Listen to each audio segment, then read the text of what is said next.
get right to the business, because yesterday we had your colleague from ESPN.com, John Keim, on, and he established some differences for this game as opposed to the first time the Commanders played the Eagles. He said, Commanders were coming off a short week, which they were. Also, that the quarterback is feeling better. He was a little banged up. Also, that Marshon Lattimore was not in that game, and he could be a factor. And also, Terry McLaurin really wasn't targeted a lot, and maybe this time he'll be targeted. How do you see the differences? I think Keim lays it out well. Part of the reason that McLaurin wasn't targeted is because the Eagles did a really good job of taking him away. And that speaks partly to Quinyon Mitchell and the kind of season that he's having, but also he was commanding a lot of extra attention the way that they were bracketing him in the defensive secondary. And the reality for Washington is there's just not that many offensive options for Jaden Daniels to go to. And Zach Ertz has been in the concussion protocol, so we'll see whether he gets out of that in time for this game. But if not, that's just one less option for Jaden Daniels to work with. That being said, I don't think that this is an easy game for the Eagles. I mean, they are now coming off of the full week's rest, and Jaden Daniels was dealing with that rib injury, and this is a team that's pretty feisty and has a bunch to play for in terms of getting into the playoffs and positioning. So the Eagles are a more talented team, but I expect it to be a bit of a scrap. It's also the fact that being a team for the second time is usually tough within the division. But before I get to my next question, you have an update on A.J. Brown? What's going on with him with the leg? Yeah, so he popped up onto the injury report yesterday with that knee injury. The day before on Wednesday, it was just rest. And so you infer from there that he injured himself during yesterday's practice.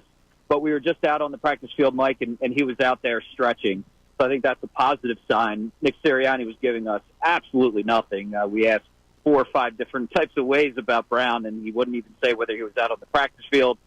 15 minutes later, we walk out there, and he's on the field. And so that's an encouraging sign. We'll see once we get the practice report and get into the locker room, see what the extent of the injury is and whether he was limited or full go. But the fact that he was out there, helmet in hand, probably a good sign for his status on Sunday. Why do you think Nick was being coy on that? I mean, that's just kind of what he does. He doesn't like to give anything when it comes to injuries.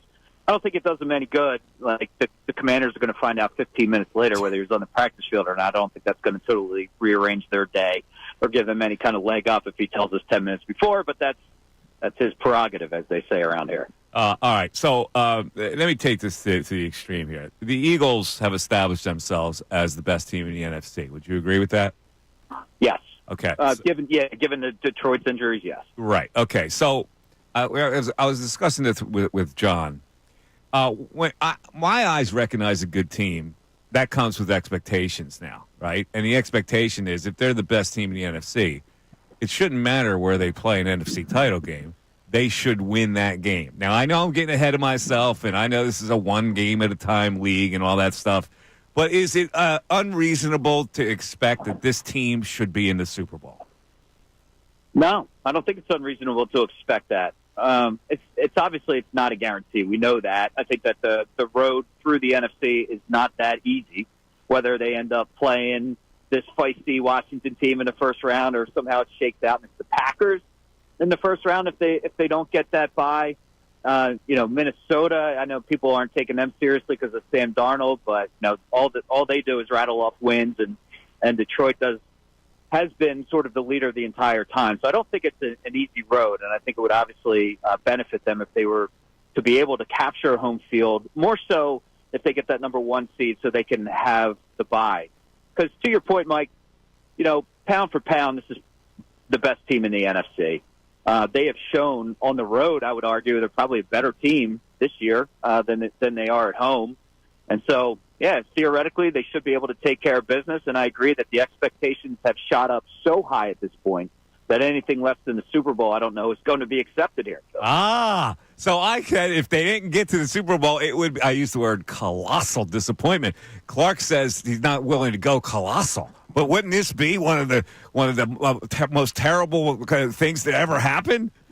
I mean, NFC. If it's an NFC title loss, is the world collapsing in here? I don't know. But certainly the bar has been raised. I think that's really fair to say. Like, people are looking around and saying, all right, like, what's the weakness on this team? They should be able to get it done. Look at those wide receivers. Look away. They got a top 5 defense. Now the passing game's getting up. They got an MVP candidate, Saquon Barkley, one of the best offensive lines in football. Like, and they have an open window because Detroit has just gotten torn apart by injuries on the defensive side of the ball. So it's all lining up here, Mike. And, if they don't punch it through, we know what the reaction is going to be. I mean, this is right there with Tampa Bay in my book. But, Johnny, go ahead. I don't know if it's right there with Tampa Bay. I'd be disappointed, but not colossally. So Tim, I want to ask you about the Marshon Lattimore factor, because we saw 2 years ago Lattimore did a really good job against A.J. Brown. Now, Gardner Minshew was the quarterback in that game with the Saints a couple years ago. And Lattimore, this first game with Washington, they didn't even target him. They didn't go after him down in New Orleans. So with him loving to play man coverage, it really kind of opens up more options for Washington in their defense. And we've seen the Eagles be a running team, but then last week, playing against the Steelers, who play a lot of single high safety, one-on-one opportunities, they went to the air. So how do you think the Eagles will try to attack Washington with the addition of Marshon Lattimore, which kind of helps them expand their coverages? Yeah, I think you lay it out well. I mean, it's an upgrade going from Lattimore over St. Juste, and I think that's a benefit for Washington. I don't think that they're going to be changing things schematically as a result of this, but it does give them better options to cover two of the top wide receivers in football. I would be surprised if they went too heavy with man coverage, though, John, because that is just something that the Eagles can exploit because of A.J. Brown. Anybody that's one-on-one, he's able to sort of demolish. And so I'm not expecting a ton of that. But the Eagles' formula from the last time was a lot of Saquon Barkley.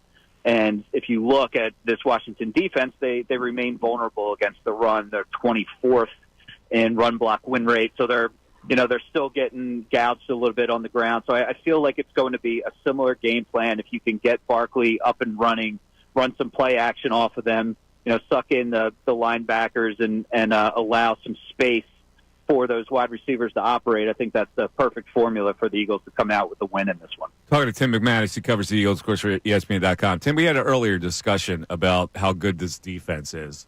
And a lot of people obviously are they're over the moon over the 91 defense, which had all these great players, the Reggie, Jerome Brown, the Seth Joyner, the Eric Allen, all these guys. But we proved by the numbers, this defense is actually more efficient than that defense. Now, they didn't have the offense to balance the defense in 91. But how has this happened, that this Eagle defense has become as good as it is? Vic Fangio, I think, is the answer to a lot of this, Mike. I mean, there were some different pieces last year, but they lost some key pieces, like Fletcher Cox and Hassan Reddick. And if you're looking at it on paper, you're like, all right, how are they going to be better exactly? Like, that the floor gets raised because the defensive coordinator is one of the best in the business, so it's going to be competent. But for it to be elite, I don't know that anybody really saw that coming. So a lot of it goes to buy-in. I think that's something that I learned last year covering this team, is that how important buy-in is into coaches and scheme, and defensively, I can tell you definitively, it was not there. It was not there at 10-1. The minute that they lost, I had defensive players talking complaining about this, that, and the other thing. Like, they were, there was frustration even before the losing really set in. And it's a totally different situation when you have somebody of Fangio's caliber that just knows how to dial it up and has the inherent trust of these players. And so that's a big part of it. Credit goes to Howie Roseman and the front office for the fact that they drafted really well. They've hit a lot of their picks and signings out of the park. And to have two rookies come in and help transform a secondary is big time. So personnel definitely has something to do with it. The ascension of Jalen Carter, who creates trouble up front and allows things to flow from there for his teammates, is a big part of it. The growth of Nolan Smith on the outside, the fact that Zach Vaughn has been a revelation. I mean, there's all these little things that you can point to, but, the big umbrella over all of it is Vic Fangio. Yeah, Tim McManus, this is John Clark again. I totally agree with you. And I wanted to ask one other question just about this Washington game because, Washington did play the Eagles tough in that first game. Washington was up going into the fourth quarter. I think the score was only 10-6. And then Saquon runs off a couple big runs into the end zone. But, looking at this Washington team, I think they have beaten up on a lot of bad teams. And they have not beaten a team with a winning record. 500 or better, they have not beaten a team that is a really good football team. So do you think in this game we will find out the type of team Washington is? Because I think we all know what type of team the Eagles are. And look, if the Eagles happen to lose on Sunday, Washington is more desperate right now, fighting to get into the playoffs. Would we find out about what this Washington team is really about on Sunday? Yeah, I think that we will learn a lot, especially if they go punch for punch, because this is a Washington team that has arrived early. But people weren't expecting this. There was obviously a lot of excitement. You draft Jaden Daniels, and you have a coaching regime change, and maybe in a year or two we'll be competitors. But they're here, and they're going to be probably a playoff team, and they've played some tough teams here. To your point, I think it's more of a personnel thing. The fact that they go up against some of these better squads and they fall a little bit short. I just don't know if they're ready from top to bottom personnel-wise to compete with the big boys, on a consistent basis. But it seems like they have a pretty nasty mentality. You've heard some of these guys talking this week about how they think they're the better team than Philly, and so they're going to be hopped up for this one. I don't think there's any question about that. And to Mike's point, the fact that it can be difficult to beat the same team twice, and division game especially. So I do think that this is going to be one that's competitive. And, Washington seems like they're on the come. Yeah, that's what we're going to find out. They're not even in the same league as the Eagles. That's what we're going to find out. Timmy, always a pleasure. We'll look forward to your reports. Talk to you.